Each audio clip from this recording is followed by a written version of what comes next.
Hello, and welcome to Conversations with Linda. I'm Linda. You know, I love a good conversation, so let's just have one.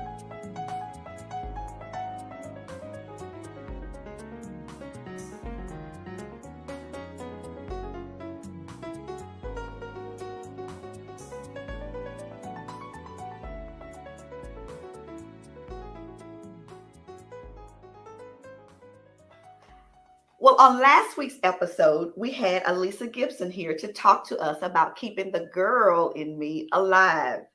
Well, this week, we want to talk to our guys. We want to learn how to keep the guy, the man in us alive, in him. Let me say it that way.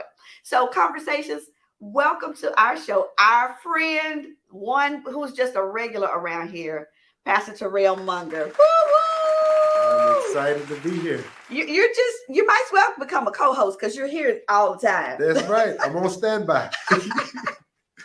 So, as I said in the opening, we had a whole conversation about women and, what women needed to do to keep the girl. Mm-hmm. This is not about just relationships and careers. This is the girl, the physical part of the girl that is so important to everything else. Keeping her alive. So we got to give it to the guys, because I know the guys need to know as well. And we talk a lot about women's health, but we don't talk about men's, the physiological part about men. Why do you think that's so? Do men just, because I would think what I observe is they clam up. What do you think? Well, it's psychological. Okay. In some ways, and it's pathological in another. And I'll say that when we're outplayed, if we're playing football and we hurt our leg, nobody comes says, let me check the mobility. There might be a contusion here. They tell us, get up and walk it off. Oh, that's so true. So in life, when something happens with us, we think we can just walk it off. I can handle this. I'm supposed to be able to handle this. So, and we don't even know it. We'll say, I don't know why I don't go to the doctor. Because psychologically and pathologically, we have been trained to walk it off. I can fix this myself. Wow. Shake it off. Yeah. Don't cry, do that. Shake it off. Don't cry. And don't I wish you would. Because that thing is, because when we say don't hurt to a little boy, or don't cry to a little boy, really what we're telling him is don't hurt. Yeah. Isn't that something? Don't feel. Don't feel. And even when you're playing football or whatever game, the goal is to not let the other team know you're hurt. Because if you're hurt, they're going to come after you. So even if you don't play football, pathologically, that's what's displayed before you, and that's what's taught. So you think pain equals weakness. Oh. And he always connects this thing psychologically for us and takes us right on into relationships. Right. So you were saying something about men going to the doctor. So is that why men have such a hard time going to the doctor? Yeah, because it tugs at our pride. If I can't fix this myself, something must be wrong with me. So let me prove to you nothing is wrong with me. Wow. It's the same way. Before GPS came out, it's the same reason we wouldn't ask for directions, because that means something is wrong with me. And it's an unspoken pride. Like even when my wife is in the car, if I miss the exit, I know she's going to say, you missed the exit. I don't need you to tell me I missed the exit. And look, and I've even said to her, don't I make it home safe every day?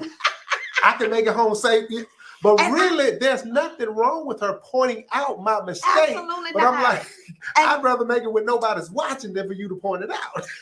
But okay, you have just solved it for me, because 36 years I have been saying on that passenger side, babe, why don't you just, why don't you stop, back before we had GPS, babe, why don't you stop and ask somebody, go in this gas station and ask somebody. And then with GPS, sometimes he won't even put it in the GPS because he's like, I know the way. No, you don't. And we're going to be late. You're interrupting my pathology that whatever it is, I can walk it off myself.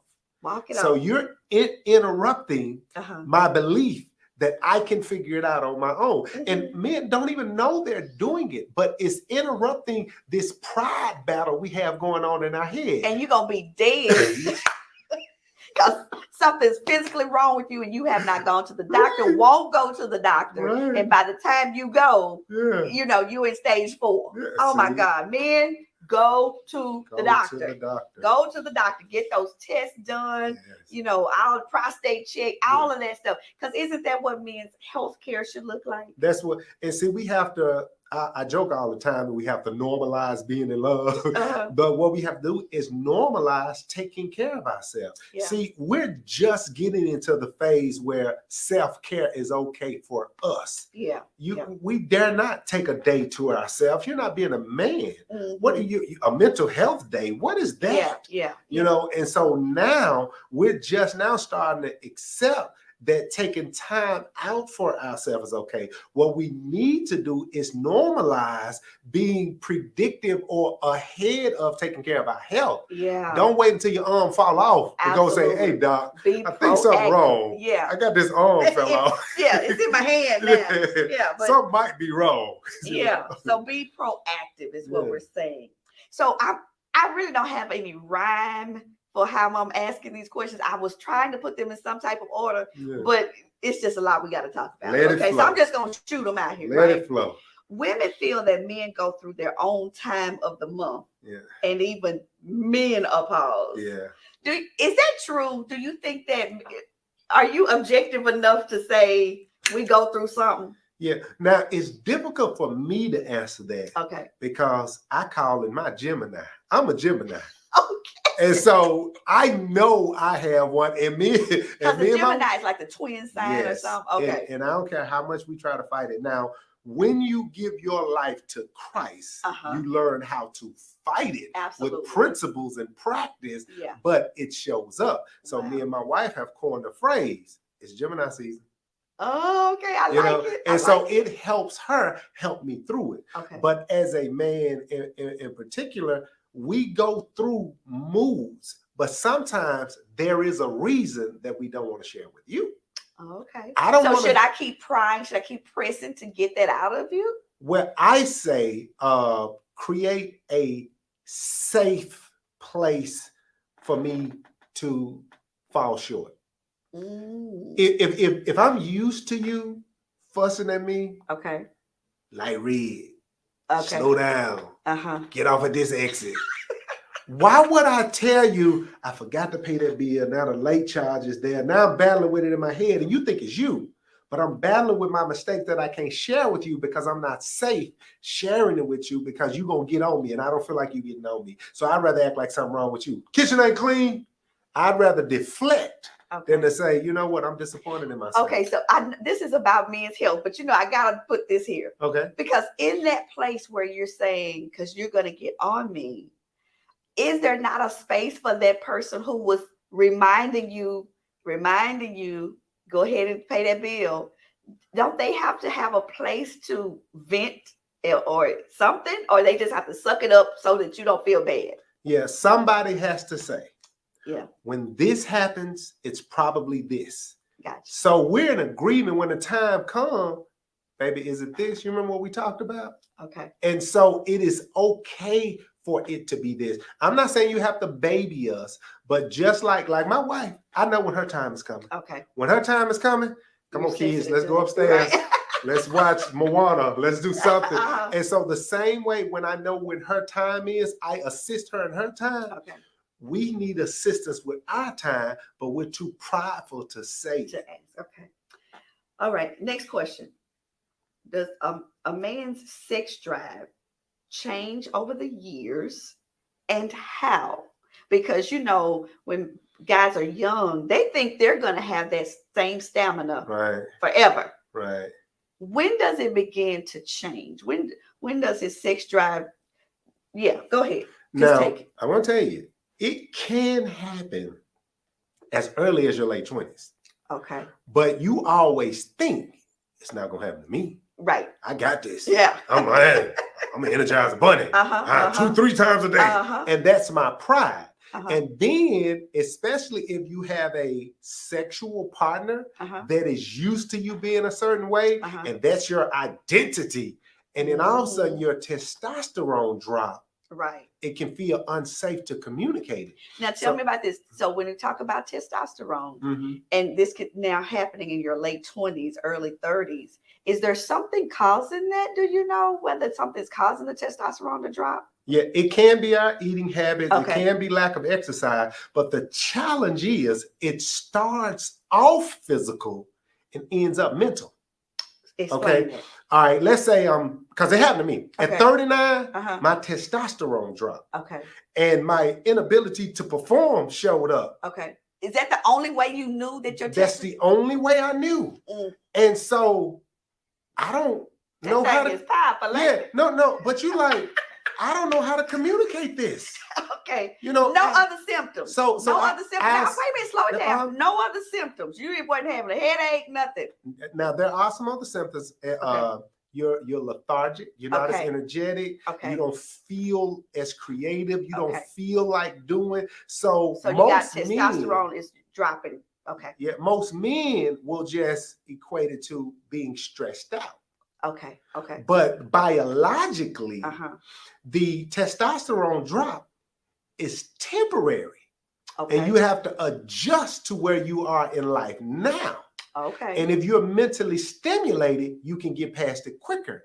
But if you can't safely communicate to your partner, baby, I don't know what's going on with me. Without her, without you thinking she's making you feel less than a man. So now every time your wife feel like she want to do it, you nervous. Yeah. I don't know if I can do it. Right. And so you feel like it's not even that he doesn't want you. Right. He just doesn't know if he's going to be able to perform. Right. Okay, go ahead. And so what he'll do is he'll do one or two things. He'll shy away from the moment. He'll act like he's mad at you. He'll do something to deflect. Or he will go get a young woman who will do any and everything to stimulate him because she's willing to put in the work. He'll rather let her work than let him what he think his wife will criticize him for. Okay, so slow this down. So his testosterone has dropped, but if he gets another woman that will put in the work, how is that? And I don't know, we may have to have a doctor on the show, but how does that work with his testosterone? Because my thinking would be he will need some more testosterone, like a testosterone shot or, whatever. Right. But you're saying if he get the right woman, she can work him back up. Well, I'm not a doctor, but I did sleep at a Holiday Inn last night. So I studied this when I wrote my book. Okay. It's difference between your testosterone dropping below level. Okay. Now, if it drops below level, you may need medical assistance. Okay. But a sudden drop can cause a change in behavior. Okay. And if you feel like your woman is in it with you, I'm gonna give you an example. Okay. I know we got church people watching. I'm gonna give you an example. They good. But if y'all good, aren't you? Chit chatters, you good. Send the kids out the room. If we have that experience and it's the first time, and I'm not performing, if my wife grabs and say, "Oh no, this ain't finna happen," and she shows that she's in it with me, I can recover mentally quicker. Okay. Because it's a physical situation, it's a biological situation. Absolutely. But if you're not in it with me, now it becomes mental. Gotcha. And I'm scared it's gonna happen. So even when I have an erection, I'm wondering, is it gonna go down? Right. It's gonna go down, and it goes down. And to your point, because if she's in it with you, then that's affecting your other hormones. Yes. Your dopamine, your oxytocin, everything else, which will help you. Yeah. Okay. Because, and I only experienced this, I talked to my wife about it. It's all good. But when it happened with me, it was a shock. And we were like, up until her, I'm Superman. You know what I'm saying? But because our first encounter wasn't for her what I thought it should be, it attacked my pride. Gotcha. It was like, and so I said this all the time. They told me not to say it because South Memphis women got offended. South Memphis women got offended.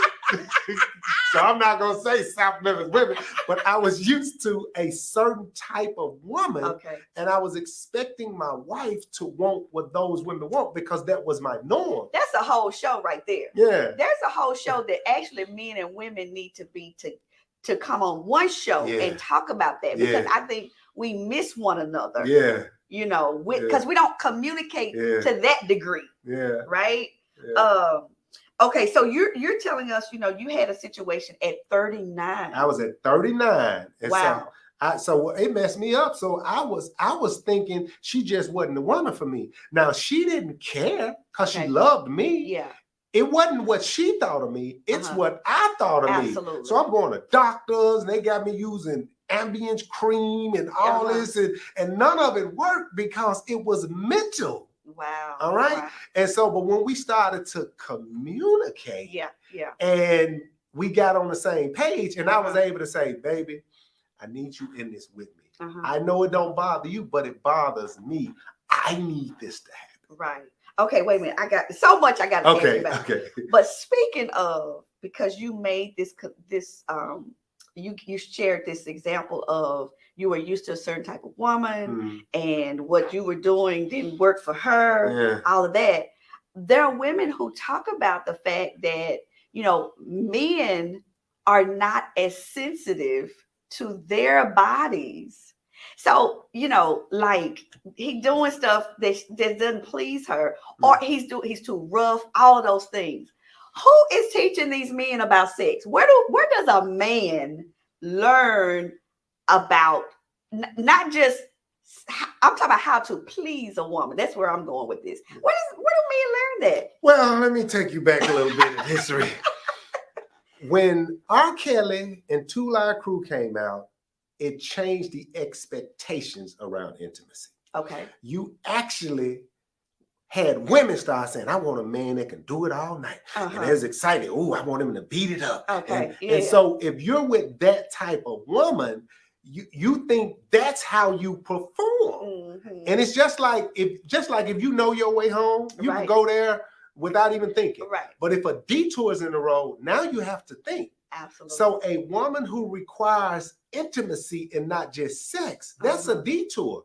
Okay. I don't know what street to turn down. I'm not used to this street. And then I don't want you to tell me because that's who I am. That's the tension of it though. If I can't tell you because of your ego or pride, then we're at an impasse. Right. Okay. Okay. So I'm gonna let you in on a secret on that. And you know this because this is not just intimacy with partners, this is in life. 7 compliments, 1 insight of correction. And I don't know if a woman wants to help, if she's interested in helping, she got to take that model. I call it the sandwich principle. Yeah. So, you know, there's the piece of meat in the middle and the bread and all that stuff around it. Yeah. And so you got to have 1 slice of criticism with 2 slices of praise to be able to handle that. Imagine the difference in this language. 1, baby, slow down. That's too much. Baby, slow down. That's saying something's wrong with me. Or imagine this. You know what? I want to enjoy this more. It happens too fast. Give me some time to embrace it. I just love being connected to you. I want to feel your body. I want us to be in this moment together. Okay. That sounds better. Y'all hear that, chit chatters? All right. No, that sounds better because now, she want more of me. Instead of saying, what you doing? Let me slow down for you, girl. I can do that. Let me help you out. Because now, but again, with us, it's mental. Okay. And I don't want to put that pressure on the woman. So I'm hoping some men are watching to know that if she says it, she's not criticizing you. Right. She's communicating. Oh, they're going to make sure the men see this. My lady chit chat, they're going to make sure the men see this because this is real stuff. Yeah. And I'm glad that we're able to talk about it as Christians, as pastors, because everybody else in the world is talking about it, and we are leaving the body of Christ uninformed. That's right. Because we don't embrace these topics. Right. They are taboo often in the church. Yeah. But as I was asking about where do men, you know, find out or, you know, figure out how to make love to a woman, that's if the bed is holy and undefiled, then a Christian man needs to be empowered. Now, you know, I'm gonna tell you, and you're gonna know this because you and your husband, you have a beautiful marriage, you've been together for a long time. We don't mess up marriage. We mess up dating. And that if I can date multiple women, and you ain't right, I get with you. If you're not right, I get with you. If you're not right, I get with you. I'm training myself to quit on you.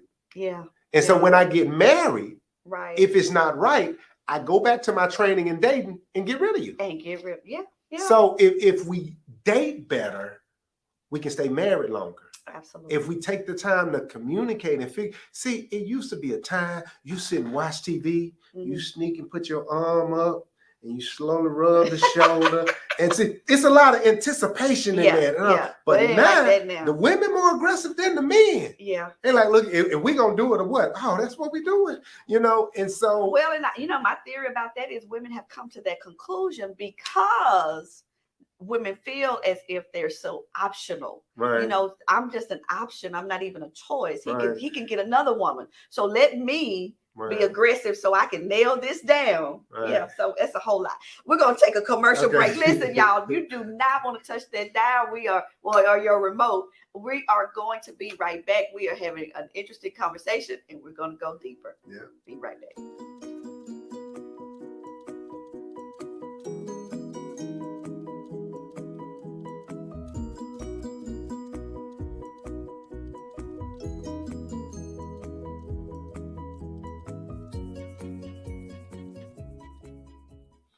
Welcome back to Conversations with Linda. Listen, I am having an interesting, informative conversation with Pastor Terrell Monger. Now, I know we're saying pastor, but this man really, he's every man. He's got all the information. Don't let pastor fool you. He is definitely knowledgeable when it comes to relationships and, all the inner workings of it, the sexual part of it, emotional part of it. Yeah. So I'm just gonna fire these questions, right? Because we're just talking. We before we went to commercial break, we talked about your testosterone was dropping at age 39. Right. That's early, but you said that can happen as early as in your late 20s. Right. And so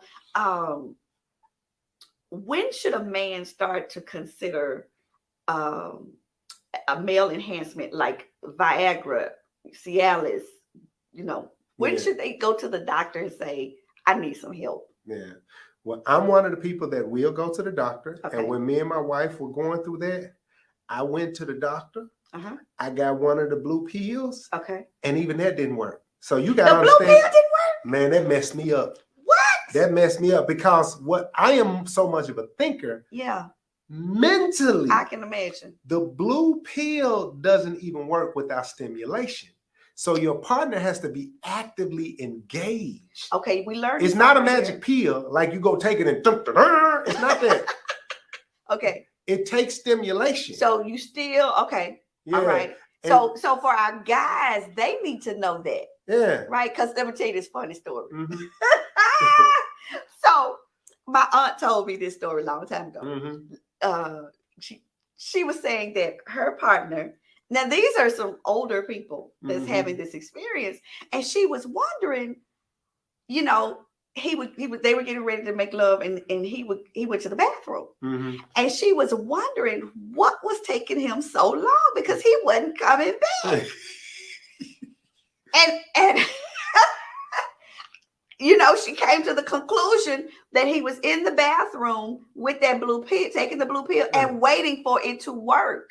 Mm-hmm. So you're saying that is not how it happens. It doesn't happen. It's not going to spring up because you swallowed a pill. Right. And so with my wife wanting intimacy that I wasn't sure of what it meant, I'm thinking you take it and then I'll let her know when I'm ready.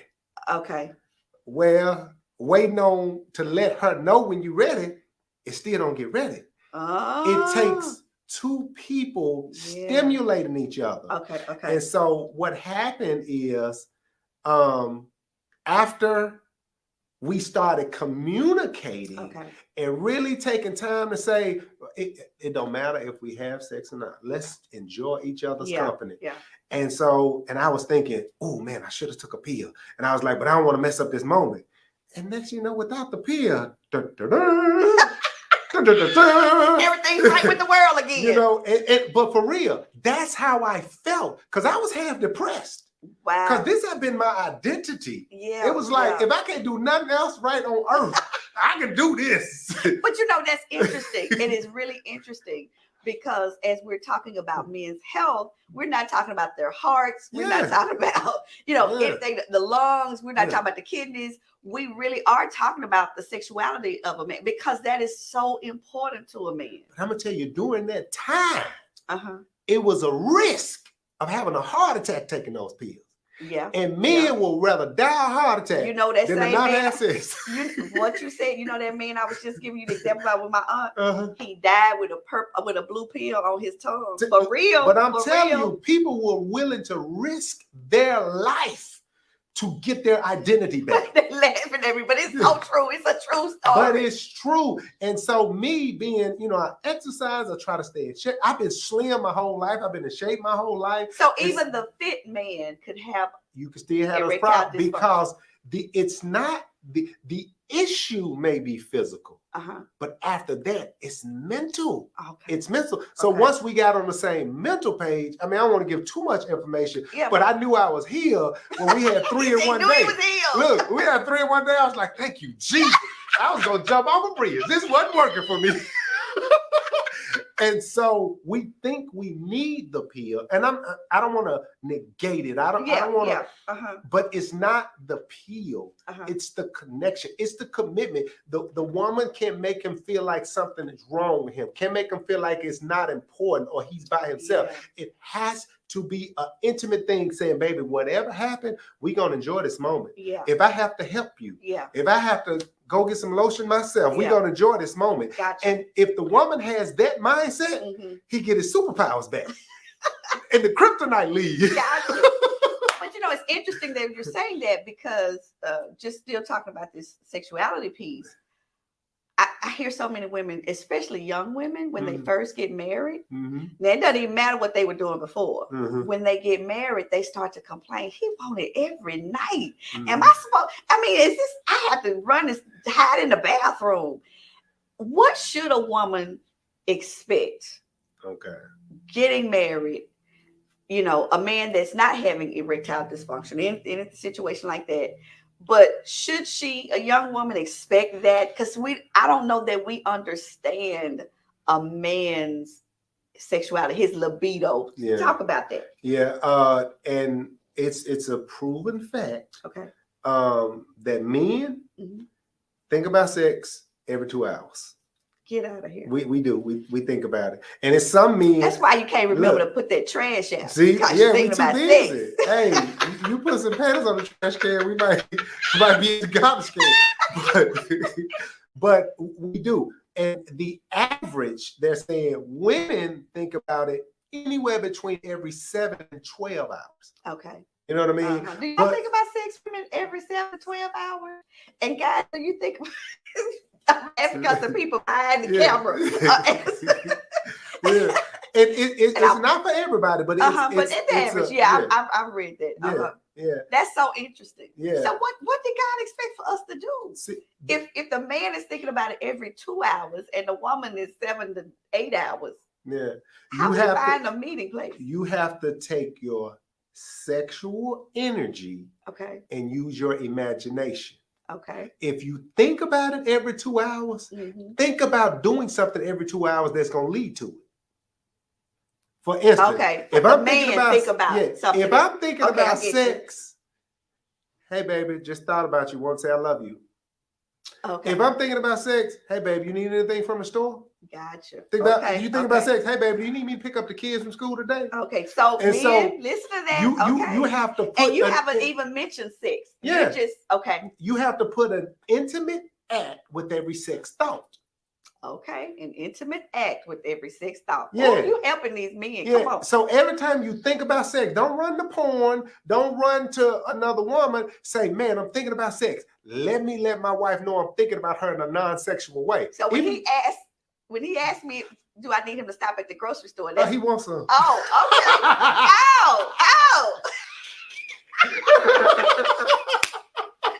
okay. We ain't just doing that just because now. Grocery store ain't that important. Okay. Woo, you just taught me something about the 36 years. Okay. All right. And you get in the habit of it too. Sure. Like I know my habits, Uh-huh. and I know I can't force my habits on my wife. So over the years, I've gotten in the habit of just doing nice things. I know what she like, so we had a surprise moment. So I know it's coming. I just don't know when. So when she come, I'm ready. Okay. And you're putting it on her mind. Absolutely. Because she's not thinking about it every 2 hours. She's not. Probably not every day. Right. So I know the things that make her say, oh, he's such a wonderful man. Yeah. So I have trained myself. It's not even a game. No. I have trained myself to be that man. Yeah, that she wants to help with my habits. Absolutely. That's okay. Help with your habit. I got you. But also being that man she wants, because that's going to make her want you sexually.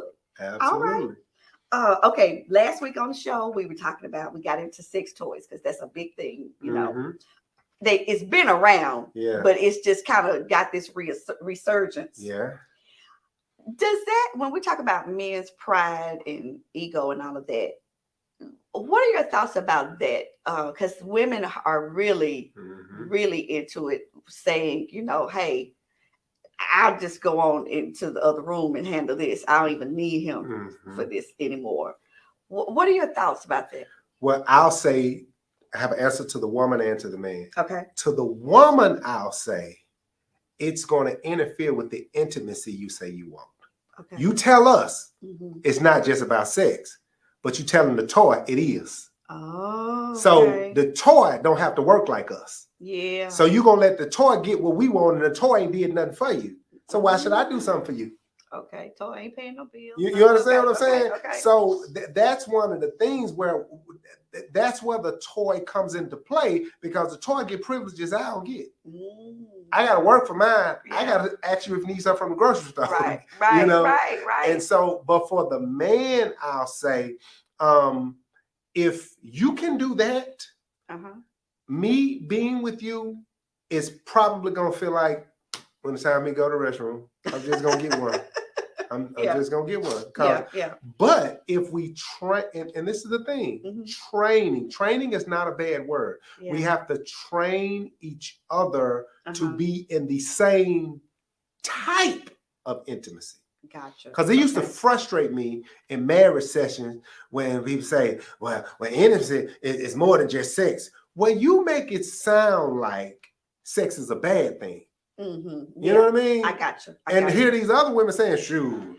Yeah. And so now you thinking, why these women like it and you don't? So you make me have a comparison in my mind. Okay. So what we got to do is, instead of saying it's more than just sex, how about we just define what intimacy is? Yeah. Don't, if it's more than just sex, let's not even put sex in the mix. Don't make me feel like a dirty old man because I want to have sex with my wife.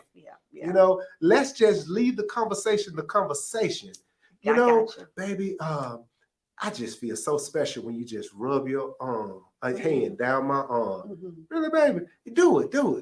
Say, ooh, let's just do something for me. And see, now you're training each other on intimacy instead of fussing each other into intimacy. Oh, yeah. Don't be doing that, women. Okay, Because even if you fuss me into it, intimacy can't be forced. Yeah. It's a room that you willingly enter in together. Okay. What about the woman who she has a strong libido and she is with a man who doesn't? I mean, you know, how does she handle that? Because actually they're saying this is where the sex toys come in at. Yeah. I mean, you know, how does she not to be fussing? She's sensitive to his, you know, where he is in life. But what does she do? Okay. Well, he might need to go get some of them blue pills. No, no. How does she even have that conversation? The same way. Okay. And hear me, ladies. Hear my heart. The same way you expect men to discipline themselves, you're going to have to discipline yourself. Okay. And we're going to have to discover our normal without making our partner feel less. Okay, I got you. Discover your normal. Yeah, the same way. Now, they're men. We ready, you know, I mean, because in the morning, I'm like, you woke. You know, but I know she loves her sleep. Yeah. So it's selfish of me to do that. So I have to discipline myself. Discipline. Okay. So if we're going to find a norm, we're going to gradually grow into it and adjust at the median. Okay. All right. It can't be all her way and all his way. You learn your way. Okay. All right. Now, I got to, and we're turning the page here, but I got to get these questions in. You know, we were talking about libido and testosterone dropping it early, early in life. You know, there's a lot of marijuana usage. All right. And it's affecting young men. It is. Sexually. Yeah. What are your thoughts about that? And where are we going with that? Are we going to now have, a lot of men now in their 20s having problems because they smoke so much marijuana from 13 up? Yeah. And as I stated earlier, it's psychological. Okay. Now, it is proven that marijuana use takes away your desire for sexual interaction, not just sex. Wow. But sexual interaction. Wow. It is no coincidence. The rapper who is known for smoking weed the most, Snoop Dogg, is the same one who made the song, "We Don't Love Them." Because psychologically, his desire for sexual experience is not where it should be. And so his lyrics trained a generation of people that it was cooler to sit in a room with a bunch of men sucking each other spit off a joint than it is to sit in a room being intimate with your woman. So you got a group of men that are more comfortable. And you got to look at, if you would rather be in a room full of men sucking on the same joint or drinking out the same bottle than to be with a warm, curvy, loving, sweet woman. Something's wrong with that picture. But psychologically, the weed takes away your desire for sexual interaction. Now, I got to say this too, because there is rumor that cannabis, hemp, whatever they want to call it, enhances sexual interaction. If that were true, would they make it clear that ED cannot be treated with hemp and cannabis? Wow. It is proven that it cannot be treated. But when we want to do something, we make it make sense. Yeah, absolutely. Absolutely. And then you got young men who are doing it, and I know they think you can't get addicted to smoking marijuana.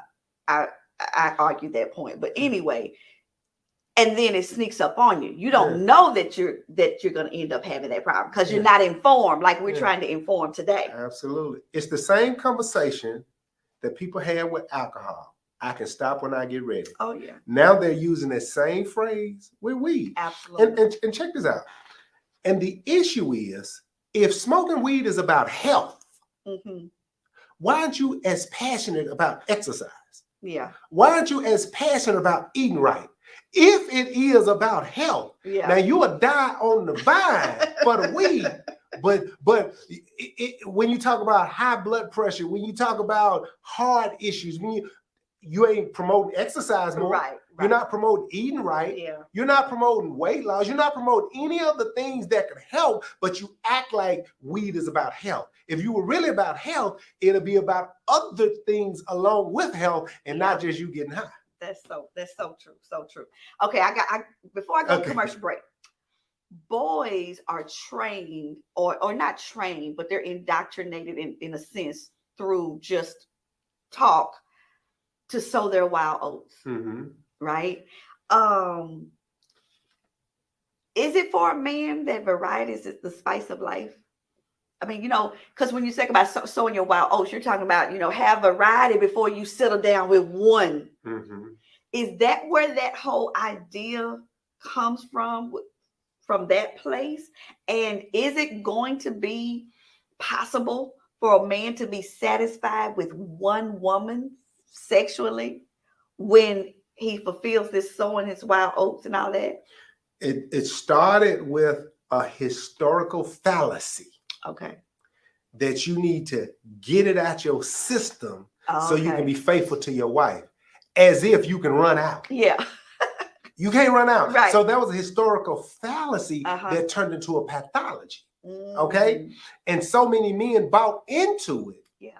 But it's the same thing that our music industry and TV is getting women to buy into now. Yeah. Cardi B, Lizzo, Megan Thee Stallion. They bragging about how they got WAP. Yeah. They bragging about how many dudes. And what's the little girl from Memphis? And her song, she talk about eating cake. I never thought I'd see a woman bragging about eating the backside. I never thought. Oh, it's wild out here. Yeah. It is wild out here. And it was a teacher, a member of my church, she's a teacher, and she said, Pastor, you're joking, but these kids talk about eating that like they talking about eating M&Ms. Absolutely. And so that pathology that was once isolated to men, now women are starting to think like that. Right. I can be as sexual as I want to. I'm being free. Yeah. But what it is what we're calling freedom is really a lack of discipline.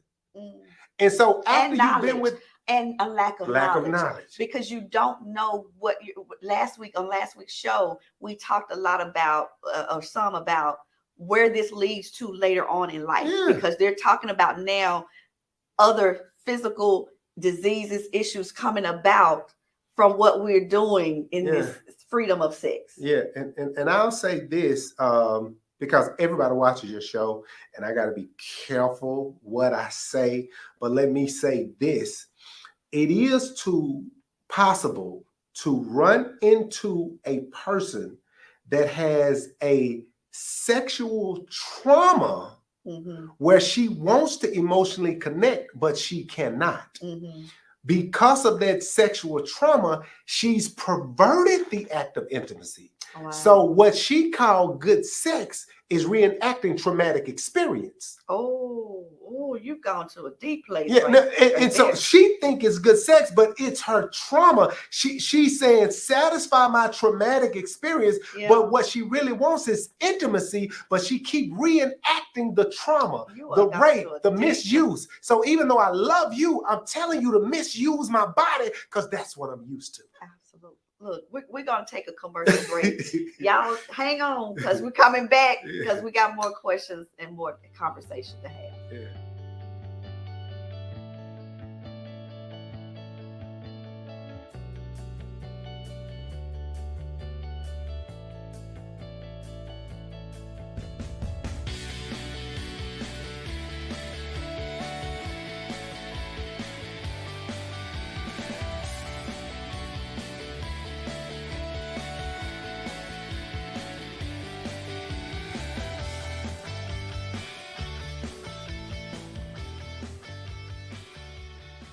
Welcome back to Conversations with Linda. Listen, it's deep in here. This is some deep stuff. But you all, we are having just an informative, empowering conversation with Pastor Terrell Monger. And I'm about to call you Dr. Terrell Monger.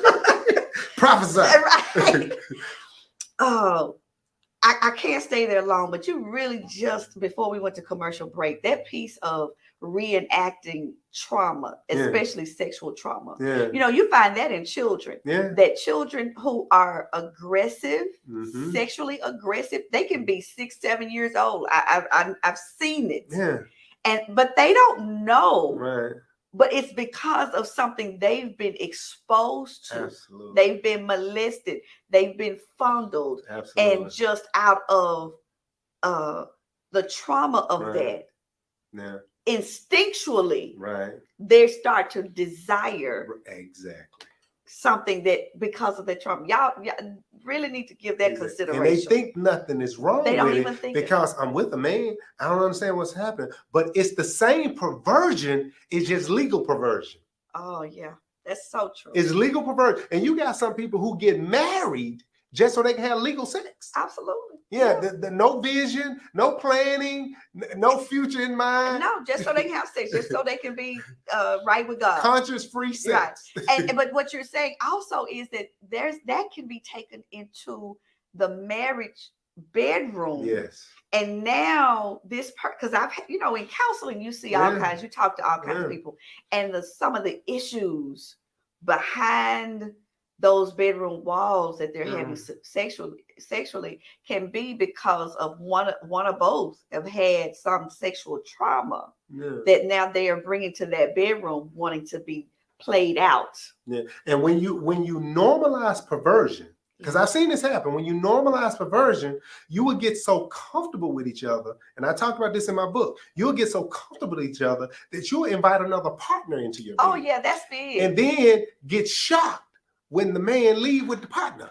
Absolutely. So perversion, lust cannot be satisfied. Yeah. It cannot. It keeps saying, try a little more, try a little more, try a little more, until it consumes you totally. And you think the problem is they were unfaithful, but the problem is you invited perversion till perversion took over. And I've had conversations. I've actually had people on my show, and they've talked about this open relationship and all of that. And that is the danger of it. I know that it has happened. Talked to a girl. She invited. He came home with the idea, hey, because you know it's every man's fantasy to have two women at one time. He invited another female, asked her about it. She's like, okay, let's kick it. Well, then that exposed her, and then she and that woman ended up together. So yeah, we gotta know. And then we'll defend our perversion, saying, well, it works for us. It's what works for you. It's what works for your relationship. But what happens is perversion pretends to be your friend until it destroys you. Until it destroys. Boy, you are talking up in this way. Okay, wait a minute. I got to get to these last three questions because this is our last part. I feel like this show is gone. It's been too short. Okay. Let's discuss the phenomenon of the sugar daddy. That's the older man targeting the younger woman, and the cougar den. That's the older woman targeting younger men. Is this cool? Is this what we are now? Is this what we're supposed to be doing? Well, it's certainly not what we're supposed to be doing. And when it happens, it's usually a man that has failed at relationships. And his emotions are gone. So he's buying you like he'll buy a new pair of shoes. He's buying you like he'll buy a new coat because he can afford it.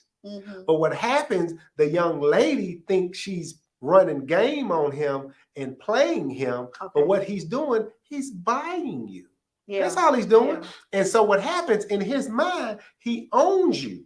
All right. So when you do something outside of what he expects, that's why he'll fight you. Because he paid for this. This is his. He owns this. Well, what about the cougar? She's now after the younger guys. Yeah, the same thing. When you've been disappointed by heartbreak and you haven't healed, you haven't gone to therapy, it's kind of like the person who says you had these big ideas. Oh, when I get married, I want a house on a hill. I want 2 kids and a dog, and I want them to have a good job. And then after time go by and disappointment, I just want a man. Or I'll go get the younger man because I can impress him with these things. Since I can't find a man in my category, in my age bracket, I can at least go find me a young guy. And if I'm taking care of him, that's an attraction. But now most cougars, and inbox me if you have questions, but most cougars have run into older men who have not learned to be honest about their testosterone levels. So when she with the young man, she just know his thing work. Right. And so and he want it all the time. But the way that she can attract him is through her resources. Absolutely. Okay, I'm almost out of time, but I gotta ask you these other questions. Let's talk about porn for a minute. Is that just a part of coming of age, where you find, well, it's different now because everything is digital, everything is technology, but used to boys would find the magazines from their daddies under the bed or whatever. When is it considered addictive? Or should there men even watch porn at all? Because this, look, don't y'all get upset. This is not just about I know the saints will be acting like this stuff ain't real, but this is real. This is real. So let's talk about that for just a second. Let me say this. I got to say this because I'm going to get to the porn thing. The woman empowerment movement of I can show my body, I can be free as I want to be, it is perfect for the pervert. The pervert loves your empowerment. Okay. Because that's what he wants to see anyway. Okay. The oversexed, undisciplined pervert saying, let her be free. That's right. Because you feed right into what he wants. Gotcha. But what happens is when you normalize or socialize bad behavior, those who would not have even tried it feel obligated to, because all their friends said it was cool. And then when all their friends said it was cool, so did the grown man.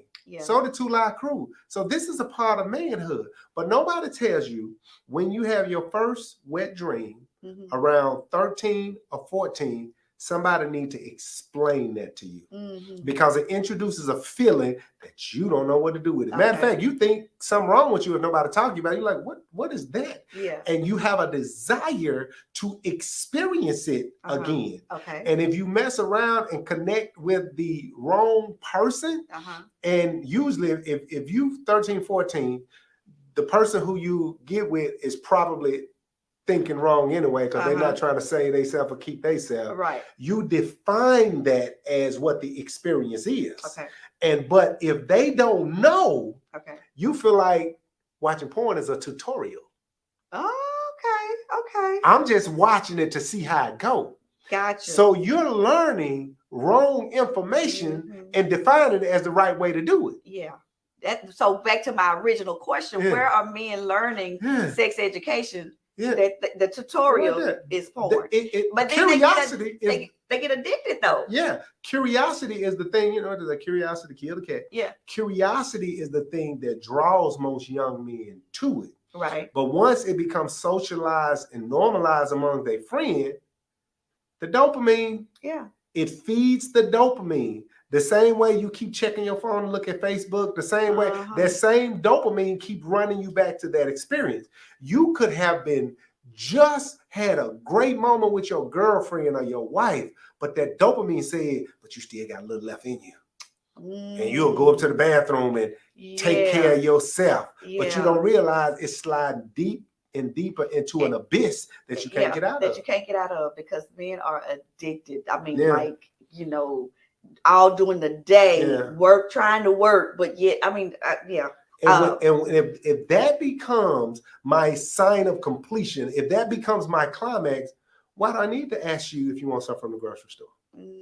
Why do I need to ask you, are you doing okay? And now, men are expecting their girlfriends, wives, because I've had this conversation with people, they're expecting them to sit and watch porn with them. Yeah. So women are feeling pressured even. Yeah. And I'm going to take it to another step. Some women are introducing I was getting ready to say that because there are other women who are saying, I'll watch it with him. Yeah, because what I had to say was, we're not doing it. Yeah. We're not doing it. In previous relationships, they're like, well, why? Why don't you want to do it? Because I don't want it to taint my image of you. Whatever we find out, we're going to create it together. Absolutely. You know what I mean? Yeah. Because, I mean, let's be honest. It's some women out there. Porn is not fake. Let me tell you, if you listen, there are women that exist to do everything the porn stars do. But most of the time, they're not faithful women. Yeah. They're not trustworthy women. So now you got that experience locked in your mind. Absolutely. And you try to get a faithful, trusting woman to act like the woman who's not faithful and trusting. And now you're mad at her for being what you want her to be.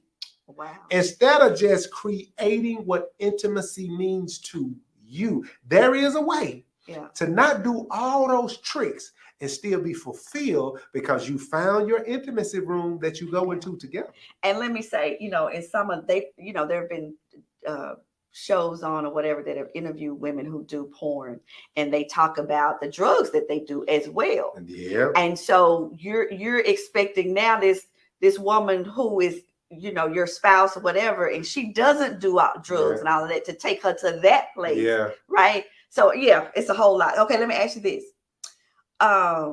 What is your stance on vasectomies?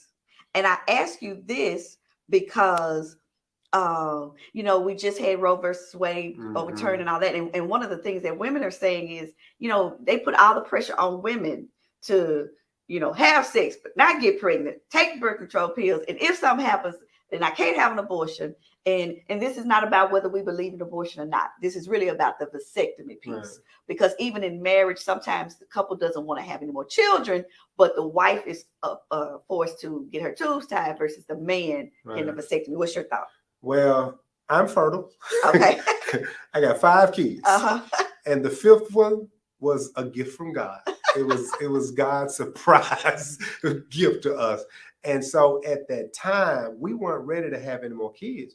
So I went and got one. Okay. You know what I mean? And I don't want to sound sacrilegious, but it was my choice because birth control pills make certain people's body act different. Absolutely. Make some people gain weight, make some people moody, make some people, bleed longer than. But just hearing you say that, so men see he's still alive, he's still thriving. Because I think men have that fear. We think you gonna mess up my. Well, mine work. Well, okay, it's 5 years in the game. No, that's really liberating, especially for African American men. Yeah, because that's just kind of taboo. Yeah, in African American. They think it's gonna break something, right? But going to the doctor, we actually think that. We actually think you're gonna do, because that's our identity, that's our pride. Yeah. And anything that's gonna mess that up, I don't want it. But I'll say to myself, I did it, and everything works well. Okay, look, I got 2 minutes. Okay. What does every man wish women knew about them sexually? That we don't want to think about it. We want it to happen. We want it to be a place where we almost lose consciousness. We want it to be experienced. You hear songs where it say, she touched me like she was reading my mind. That's what we want. We don't want it to be a task, a chore, a limitation. We want to get lost in an experience and we just go where it leads us. Of course, we want to respect your limitations and what you want to do, but we don't want it to be a thought. We don't be, how far I can go, how I can. We can learn each other, but we eventually want to get to a spot where it's an experience that we don't have to think about. We think about our job, we think about our kids, we think about who might break in the house, we think about all this stuff. Can I at least have a moment where my big head don't have to think? So what you're saying is, look, don't come to this like you come to the table to budget the finances and all of that. We want to get lost in emotion. We don't know how to say it, but we want intimacy just as much as you do, but we just have different roadmaps. Different roadmaps. Y'all heard that? Yeah. Different roadmaps. Listen, this has been so informative and empowering and fun to be able to have conversations. And I pray that that's ongoing. You're phenomenal at taking these very serious subjects and breaking them down in bite-sized pieces. Thank you. And bringing the humor to them. Yeah. So thank you so much for coming on our show again. And thank you. Listen, it's been a joy. I hope you have been informed, educated, empowered. Y'all make sure you share this with your sons, your husbands, your nephews, grandsons. Yeah, we want to make sure that our men are educated. I've run out of time, but I'm never running out of conversation. Tune in every Sunday here at 7:00 p.m. Central Standard Time for Conversations with Linda. You all have a blessed week, and we'll see you next time.